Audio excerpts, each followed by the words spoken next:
Good morning, YouTube. Well, time for another video. Well, there was some local news yesterday that the mayor of Dayton, she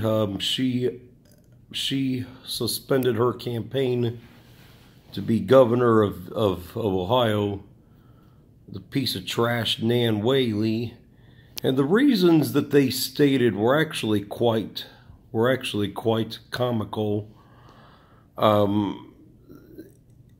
She's throwing her support behind Richard Cordray, who is considered one of the front runners in the primary, and the media reports suggested that the Democratic field is already, pretty crowded versus the Republicans. They only probably got 2 or 3 candidates. They got Mike DeWine, who's considered the favorite to land the primary, who's considered the favorite, but the reasons that they stated for the mayor dropping her campaign are just comical. That she, quote, lacks statewide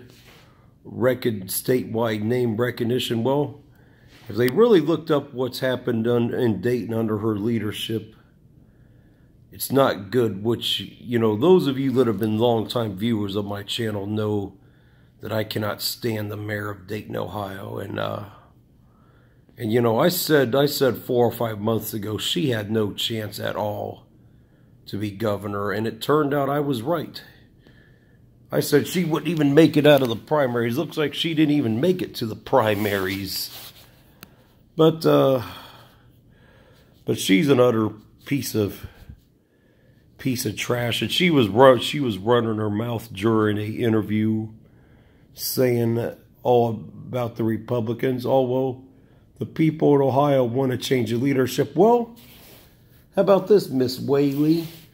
If they want a change of leadership, then why did Trump win the state so soundly, like 51 to like 42%?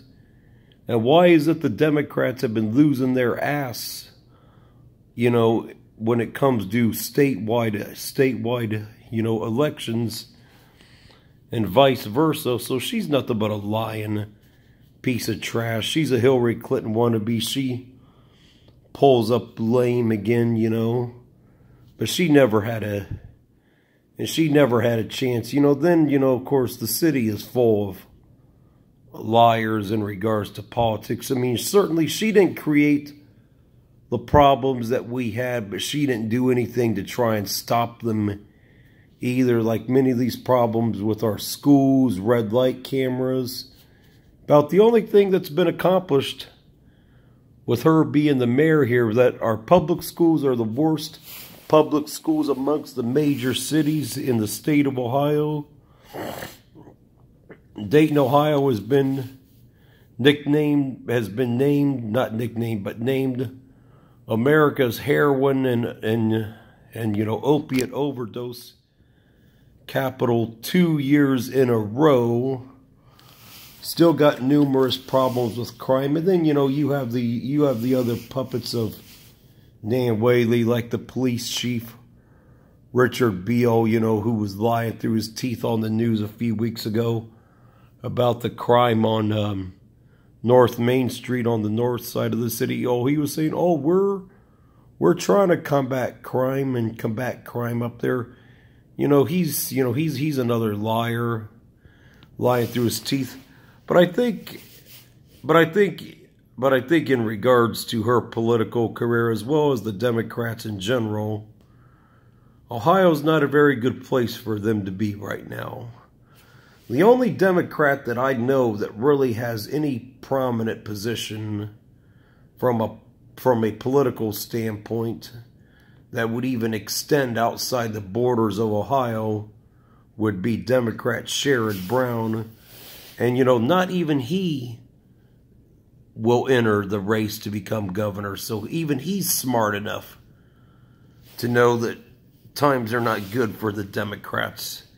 And, of course, the next time his seat in the Senate or whatever comes up for grabs again, or the House or whatever the heck he's in, I think it's the Senate, it's going to be interesting to see what happens, because the last time he won a very ugly fight, I think it was in 2012 or 2014 against Josh Mandel.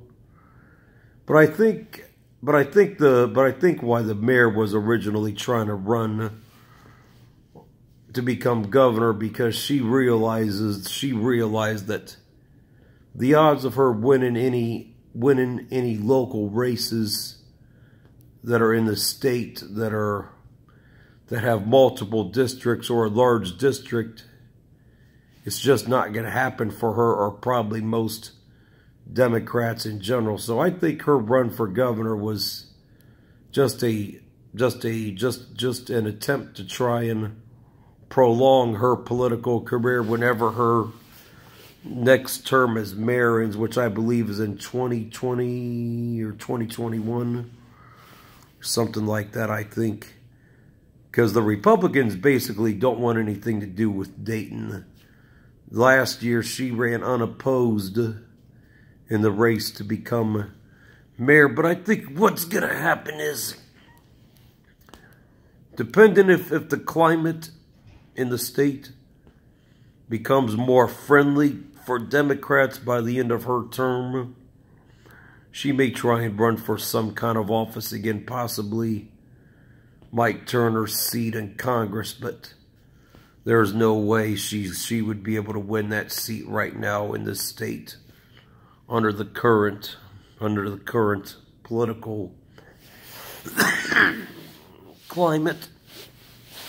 So I think ultimately what's going to happen with her career, you know, long term, even after she's mayor, she'll end up getting appointed to some flunky position, you know, some kind of cabinet position with some liberal or whatever, you know, some kind of department or position that she'll get appointed to, possibly as a way to prolong her career in politics when she is done here, because times are not good for the Democrats here in Ohio at all. And but I just thought I would, you know, share the news that the mayor pulled up lame like I said she would. She had no chance to become governor of the state. I said that months ago, and it turned out I was right, because she couldn't even make it to the primaries. She is a complete piece of trash and joke for the mayor of Dayton, the worst mayor in the history of Dayton, Ohio. But I just thought I would share the wonderful news that she ended her campaign. Not that she ever had a chance.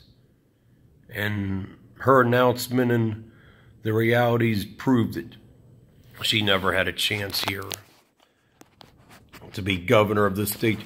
She's not even fit to be dog catcher, let alone the mayor or governor. But that's it for this one.